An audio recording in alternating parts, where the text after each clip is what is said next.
E aí, amigos do esporte, beleza? Eu sou o Rafael Simões e nós estamos em mais uma entrevista aqui no Juice Bet.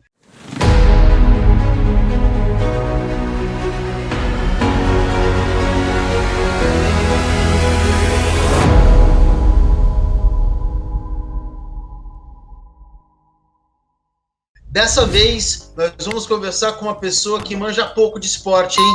Vitor Herman. E aí, Vitor, como é que você tá, irmão? Fala, Simões, e a galera que tá assistindo, tudo bem? Vamos falar sobre Olimpíadas hoje, né, mano? Um assunto que a gente comenta bastante em off, né? Legal a gente trazer pro pessoal assistir também.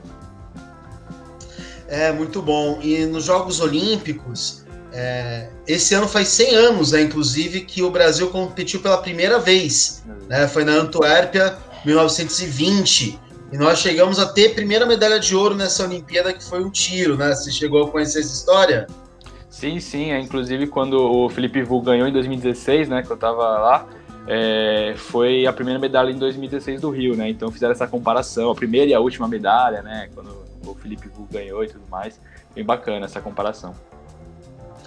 E tem até uma historinha breve que parece que a arma, né, que foi no tiro, né, que a gente ganhou a primeira medalha, parece que a arma era emprestada, que o Brasil não tinha uma arma de competição, aí emprestaram a arma para o brasileiro competir e acabou ganhando com uma arma emprestada, né?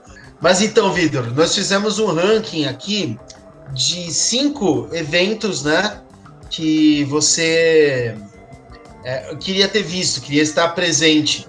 Mas antes da gente falar desses eventos, você chegou a cobrir Jogos Olímpicos, na verdade? Sim, foi em 2016, no Rio, né?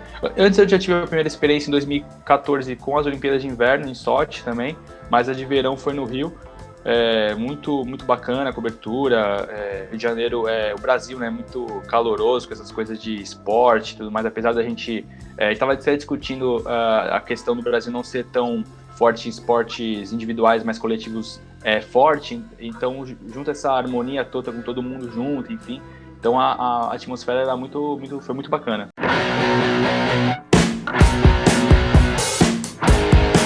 Então, na nossa quinta colocação, a gente vai falar de Robert Scheid, né, Herman? Sim, ele que... Por que Robert Scheid? Então, cara, ele... minha primeira lembrança olímpica mesmo foi em 2000, com aquela prata no 4x100, né? Mas eu não estava acordado para assistir aquela prova.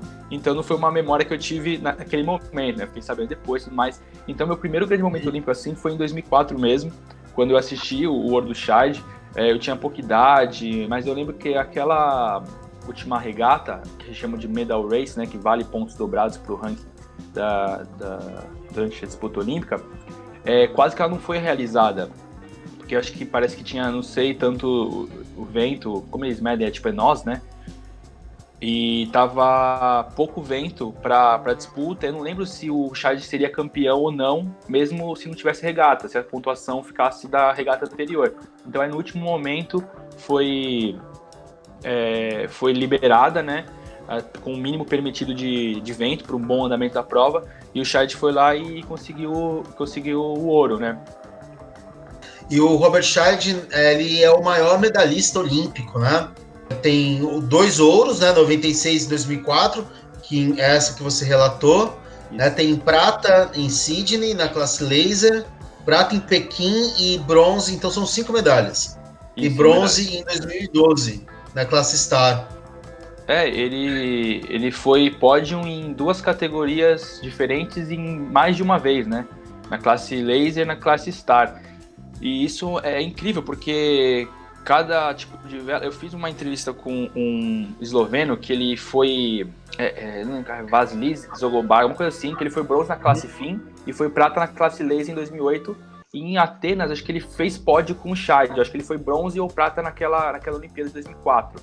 E ele comentou dessa diferença, eu falei com ele dessa diferença, né? E ele falou que, assim, cada tipo de vela corta o vento de um jeito diferente, cada vela suporta um peso diferente, a área da vela de uma para outra é diferente, então tem que ter uma adaptação, né? Então mostra como o Scheid ele conseguiu se adaptar tão bem, entender como que funciona cada tipo de vela para poder se superar em cada uma delas. Isso é incrível, né? Você pode em ambas as Olimpíadas, em categorias diferentes. Também foi campeão mundial em categorias diferentes. Mostra quão bom ele é, né? Teve 17 medalhas em mundiais, né? Ele é o segundo maior medalhista em mundiais de qualquer modalidade. Ele só perde, se eu não me engano, para o César Cielo. O Cielo acho que tem 18 medalhas em mundiais, ele tem 17.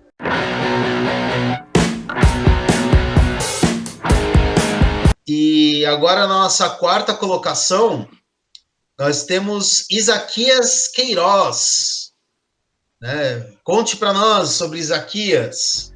Cara, eu coloquei ele porque a gente estava comentando, né, de colocar o pessoal que marcou na história, e ele conseguiu 3 medalhas olímpicas numa mesma edição. E esse feito já é maravilhoso. Agora, ele ganhou medalha numa prova de 1.000 metros e outra no 200 metros. Então é como comparar o Bolt sendo medalhista no 100 e nos 400. O que, é pra gente tentar dimensionar essa magnitude. Então mostra o feito dele maravilhoso, né? Ter sido medalhista olímpico numa mesma edição de Jogos Olímpicos em provas tão diferentes, assim, da distância. Que exigem do corpo de formas diferentes, né? Uma é longa, outra é um tiro curto, e teve a classe em dupla também, né? Que ele pegou, acho que bronze. Sim, até uma curiosidade, eu falei com o presidente da confederação na época, o João Tomassini, que ele foi pessoalmente na Federação Internacional para pedir para mudar as datas, a ordem das datas da prova, para que ele pudesse disputar primeiro a prova em dupla e depois a prova individual com Aaron, acho o nome dele. E aí mesmo. Deu certo a estratégia, né, pela essa questão de desgaste e tudo mais, ele ter as provas em dupla primeiro, depois ele partiu para as provas individuais, né? Então a estratégia deu certo aí. E outra coisa que a gente conversava em off, né? Além disso tudo, ele é um cara que é o primeiro medalhista brasileiro, né? O primeiro atleta brasileiro a medalhar em 3, né? Ganhar 3 medalhas na mesma edição olímpica. E o Brasil, esse ano vai, que nem a gente abriu a conversa, fazendo 100 anos de Jogos Olímpicos, e é o primeiro cara que consegue pegar mais de uma medalha, né? Em uma mesma edição, impressionante. Então, o Brasil tem falando de esportes no geral, tem esse estigma de esporte coletivo, né? Então a gente viu o vôlei crescendo muito a partir da década de 90, o futebol sempre foi forte, o basquete teve muitos altos e baixos, enfim, o handball a partir dos anos 2000 cresceu bastante, feminino principalmente, foi campeão mundial e tudo. Então o esporte, o vôlei de praia também, por ser dupla, é um esporte de grupo, né? Até no coletivo, e até nos individuais, tipo na natação ou no atletismo, o Brasil mostrou bastante, se mostrou muito bem nos revezamentos. E aí uns ou outros, né, mostrava ali no individual. No judô também começou a aparecer bastante na década de 90 para cá, enfim. Mas esses esportes onde você competia para você fazer várias medalhas nos jogos, tipo vários eventos como Phelps, Bolt, enfim, o Brasil nunca teve, né, nesses 100 anos. E o Isaquias ainda é novo. Esse ano a gente vai ter Olimpíadas, a gente sabe, mas ano que vem pode ser que ele esteja lá novamente e ganhando mais de uma medalha de novo, né? Mas abrindo o nosso pódio, Vitor Hermann, nós temos Diego Hipólito, 2016.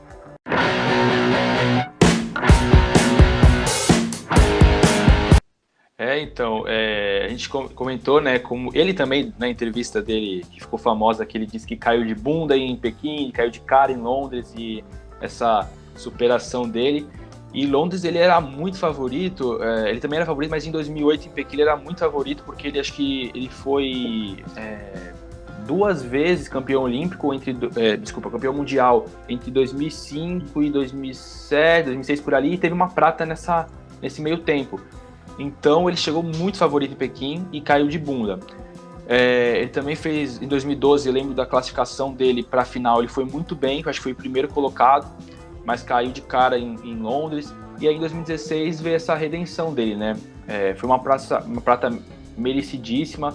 Os adversários vieram falhando nas apresentações depois dele, principalmente o japonês, o Timura, que foi prata em 2012. Ele estava muito cotado para ser ouro naquele ano. E legal também que o Brasil colocou naquele pódio o Atunori, né, que foi o bronze. e a gente estava comentando sobre o Brasil não ter tantos atletas que conseguem medalhas em eventos diferentes numa mesma Olimpíada, mas foi a primeira vez que o Brasil conseguiu colocar 2 atletas no individual num pódio numa Olimpíada. Então foi bastante emocionante, né? Que foi o Nori e foi o nas argolas, né? Esqueci o nome do rapaz das argolas.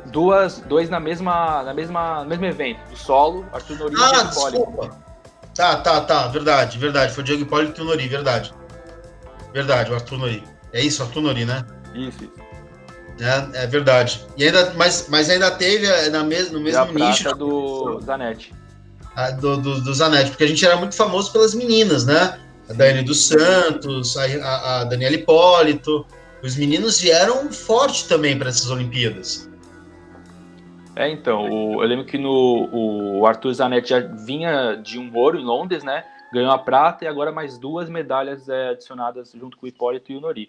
Eu lembro daquele dia, até saindo um pouco do assunto, que eu estava assistindo a semifinal, durante aquele domingo, a semifinal do Robson Conceição no boxe, que ele venceu o tricampeão olímpico cubano. E aí, posteriormente, ele foi medalhista de ouro, né? E eu não pude ver aquela apresentação em loco, mas eu vi pelo monitor, me emocionei bastante. Foi um dos momentos mais legais, assim, para mim. Eu lembro muito daquele dia 14, depois eu até posso continuar, porque aquele dia 14 para mim foi um dos melhores dias olímpicos que eu já vivi na minha vida, entre qualquer que eu vi pela TV, eu vi ao vivo, eu vi mais perto, na cidade, enfim. Dia 14, aquele domingo, para mim é inesquecível. Que é quem mesmo, Herman, nosso segundo lugar?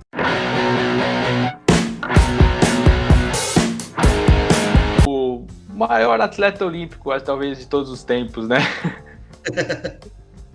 Dá pra colocar na primeira como talvez o melhor, assim, é muito difícil a gente discutir melhor de todos os tempos, mas, cara, pelos feitos dele, acho que é muito fácil de colocá-lo nessa discussão, assim. Mas, falando de Phelps, o cara é um monstro, né? E essa natação, esse 200 metros borboleta que você vai falar agora, em 2008, Pequim, por que ela foi importante, Herman? Cara, primeiramente eu tava lembrando daquele meu ano 2008, né?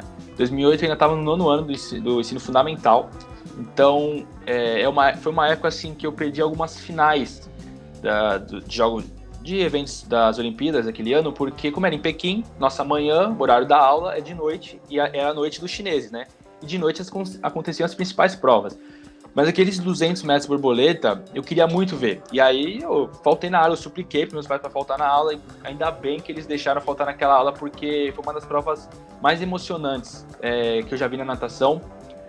Contra o Kavic, o sérvio. Ele foi na batida e sem aquela medalha de ouro ele não conseguiria superar o recorde do Max Pitts, né?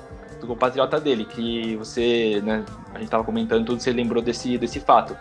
Então, cara, eu lembro também muito porque naquele dia a narração do Milton Leite me marcou, ao contrário do que muitos lembram do Galvão. Vai ganhar, vai perder, perdeu, ganhou! Eu não vi pelo Galvão.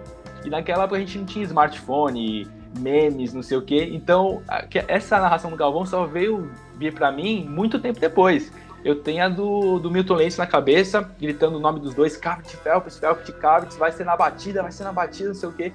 E aí o Phelps ganhou com menos de 1/100º de segundo, foi na casa dos milésimos ali. Então foi muito uma prova que me marcou muito por esse fato de estar na escola, querer muito ver, e também pela narração do Milton Leite. E falando para quem está vindo aqui para o canal e ainda não sabe de natação, né? A piscina olímpica tem 50 metros. Então são 4 voltas, né? Na piscina para você poder nadar os 200. Então não é uma prova fácil, né? É uma prova bem difícil. E o Phelps com o sérvio, eles estavam ali no pau a pau quase que o tempo todo. E eles controlam a prova para os últimos 50 metros dar aquela paulada. Né? E foi um tiro final de arrepiar, foi muito bonito. Sim, eu lembro da batida do Phelps, ele fez perfeito o arco da borboleta e bateu na parede. O Kavic, ele deu uma abraçada um pouco antes e deu uma golfinhada até a parede. Então, esse detalhe que a gente mostra quem é o campeão olímpico e quem fica em segundo lugar, né? Pois é, e nem pode se dizer que é uma questão de escolha. Pode ter sido simplesmente a distância da piscina que os dois estavam. Né? Então, E esse 1 centímetro a mais ou a menos que o Phelps estava à frente fez com que essa abraçada dele fosse mais efetiva do que a golfinhada, né, do competidor. Mas que é detalhe tão mínimo que você não pode dizer que o outro perdeu a medalha de ouro, né? por um erro, né? Foi questão de centímetros, né? Foi muito difícil ali. Foi uma prova que me marcou assim demais, por todas as circunstâncias, por todo o contexto de idade, como eu te falei, enfim, que eu tava na escola ainda. Tanto que dava, como o Phelps dar uma abraçada antes de bater e o competidor já estava na golfinhada, então, tipo, pra narração, dava a impressão que o Phelps tinha perdido, né? Tinha pegado o segundo lugar. Sim, então, sim, aí teve a narração do Galvão, exatamente. Né? Mas foi muito bonito, porque ele ganhou a sua 8ª medalha em jogos, foram 8 de ouro naquela edição, e ele superou o Max Pitts, que tinha até então 7 medalhas numa mesma edição. Né? São 2 nadadores impressionantes. Sim, sim. Os dois são americanos, né? Então mostra essa supremacia dos Estados Unidos na natação. É disparado no quadro de medalhas da história da natação, né? Na frente. Tanto no feminino quanto no masculino. Eles, desde da universidade, do high school, eles prezam muito pela natação e também outros esportes, né? A gente tem que ter muito como exemplo essa parte da educação e do esporte em conjunto. E continuando nas piscinas, esse para mim, e acho que para nós dois, né, quando a gente conversou, não tem como não receber a medalha de ouro, embora a competição dele, ele não tenha tido tempo. Acho que se ele fosse um carro de corrida, ele não ficaria no grid, né, pelo tempo que ele fez.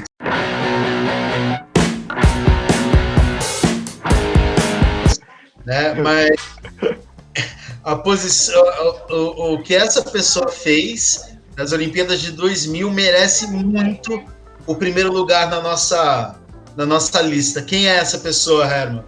É o Eric Moussambani, né, de Guiné Equatorial.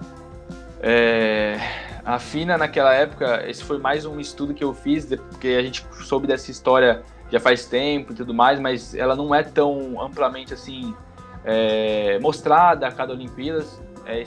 Uma vez ou outra, o canal do YouTube Olympics, né, ele lança vídeos assim sobre coisas antigas. Até sugiro aí para o pessoal ficar de olho, que eles passam muitas provas antigas, estão abrindo durante essa quarentena aí para o pessoal assistir de inédito na internet. E aí passaram essa prova do Eric Moussambani, e aí me marcou muito. Eu falei, a gente precisa colocar nesse vídeo, porque aquilo ali não é só questão de desempenho, aquilo é questão do espírito olímpico, né? De espaço para todos, enfim. Então, naquela época, a FINA estava dando suporte a países num desenvolvimento primário da natação e pediu para a Guiné Equatorial e mais 2 países, que eu não lembro, levarem um atleta para fazer os 100 metros livres.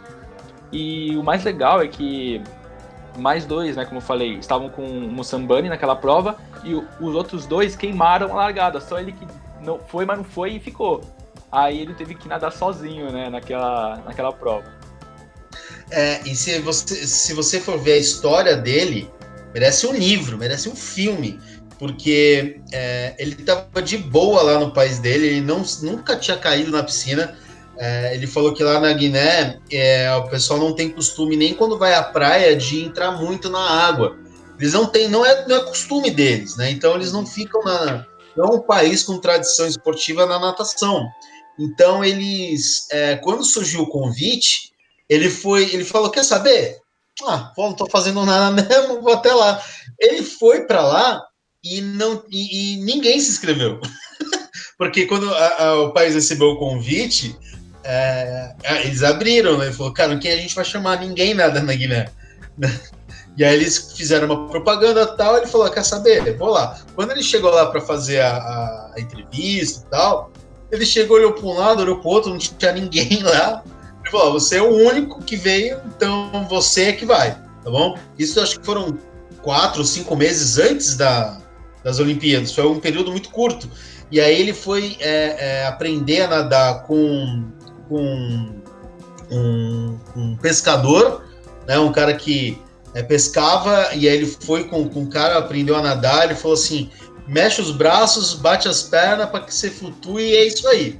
Eu não tinha muito técnica, né? Técnica, nada, né? E aí, depois ele foi treinar na piscina de um hotel, que não era uma piscina olímpica, mas era onde ele podia treinar, e ele só podia treinar das 5 às 6 da manhã, porque ele não podia nadar enquanto tivessem hóspedes acordados ou ativos e tal. Ele só podia nadar com a piscina fechada. Então ele nadava das 5 às 6 da manhã, e aí quando ele foi para a Austrália, né, para a competição, que ele olhou aquela piscina enorme, né, com muita água, não só para frente, né, para baixo também, ela é bem funda. Ele falou, não vou cair aqui, mas nem a pau. Disse que ele ficou com medo. Ele nunca tinha nadado numa piscina tão grande. Ele não tinha ideia. E aí teve, acho que foi, que eu não lembro agora o país, mas o treinador de um dos países, África do Sul, não vou lembrar se é África do Sul, não sei. Mas eu sei que é um país, um treinador, na reportagem que eu li não tinha o nome do treinador, deu umas dicas para ele, ó, faz desse jeito, ensinou alguma coisinha ali, mas ali é aos 45 do segundo tempo, né, cara? Então, quando ele caiu na piscina, é notório, porque são 100 metros, vai e volta, né? Então, você vai que ele vai mexendo no braço, só que a cabeça não tá fora da água, não tá dentro da água, ele tá com a cabeça fora. Ele nunca tinha usado um óculos de natação. Então, ele não sabia como lidar com essa situação. Então, dar braçada, respirar, bater o pé, ter estrutura abdominal para sustentar a coluna durante a prova é muito difícil. Tanto que acho que 25 metros finais, se você for olhar a prova, ele já não está mais batendo o pé direito. Ele não conseguia mais se sustentar. Ele estava exausto. Foi algo assim de arrepiar. E o mais impressionante foi o público, né? Você chegou a ver a reação do público? Então, eu vi alguns vídeos, matérias e tal, e mostrava assim, o público apoiando, né? E é isso que é importante, porque como a gente viu a história dele, ele virou professor de natação depois, né? Então mostra como a parte do público apoiando, falando, cara, parabéns, você chegou até aqui, isso já é de extrema importância, né? Mostrando isso para ele, fez com que ele continuasse nesse segmento do esporte, natação, para tentar fazer com que outras pessoas tivessem a mesma experiência que ele. Isso que é incrível. Esse é o espírito olímpico, né? E parece que em 2004 ele não conseguiu visto, né, para competir. E ele tinha a vaga, mas não conseguiu visto para ir para os Jogos de 2004 em Atenas. Mas em 2008 ele já não estava mais nadando e foi daí para frente que ele resolveu ir para a carreira como treinador. Eu não achei mais muitas matérias sobre ele, muitas informações sobre ele de 2008 para frente. Então eu não sei atualmente como ele está. Se alguém aí da audiência souber, deixa aqui nos comentários para que a gente possa dar uma olhada e tal, porque é uma história muito, muito bonita. Serve de paralelo para Gabrielle Anderson, né? Olimpíadas de Los Angeles, na maratona, que ela já tinha quase 40 anos naquela. Sim. Então, quem não sabe, dá para também fazer uma reportagem sobre ela, que tem muita história ali. Mas é isso, Vitor Herman. Tem alguma coisa que você queira acrescentar? Alguma menção honrosa aí nessa lista? Então, cara, rapidamente, lembrando aquele dia 14, da medalha do Diego Hipólito, do Robson Conceição ganhando o tricampeão olímpico, indo para a final do boxe. Naquele mesmo dia, eu lembro no vôlei de praia, em Copacabana, a Thalita e Larissa salvaram 3 match points e ganharam um tie-break nas quartas de final do vôlei de praia. Naquele mesmo dia 14, domingo de agosto, 14 de agosto, domingo, o Bolt foi campeão olímpico nos 100 metros, lá no Newton Santos. Então, assim, foi um dia 14 que me marcou muito, muito, muito. Acho que foram eventos que não deixaram dúvidas de que a Olimpíadas é um evento mais grandioso do mundo. Então é isso, Vitor Herman. Se o pessoal quiser te encontrar nas redes sociais, como é que ele faz? Qual é o seu Instagram, Twitter? Então, no Instagram é Victor Herman, simples, e no Twitter é Victor M. Herman. Beleza. Tem Facebook também pra galera ou é só Facebook familiar? também, pode ser facebook.com/Victor M. Herman também. Beleza, então, Herman. Foi um prazer ter você aqui. O nosso papo foi bem divertido, foi bem legal. Espero que a gente possa falar mais vezes mais para frente sobre outros assuntos. Mas quero deixar aqui um forte abraço para você, os meus agradecimentos e que a gente supere junto essa pandemia aí para a gente sair logo dessa e tomar uma cerveja junto. Valeu, galera. Obrigadão. Fiquem em casa. Aproveitem essa quarentena para se aproximar dos familiares em casa. E vamos ter paciência aí que isso tudo vai passar. Valeu.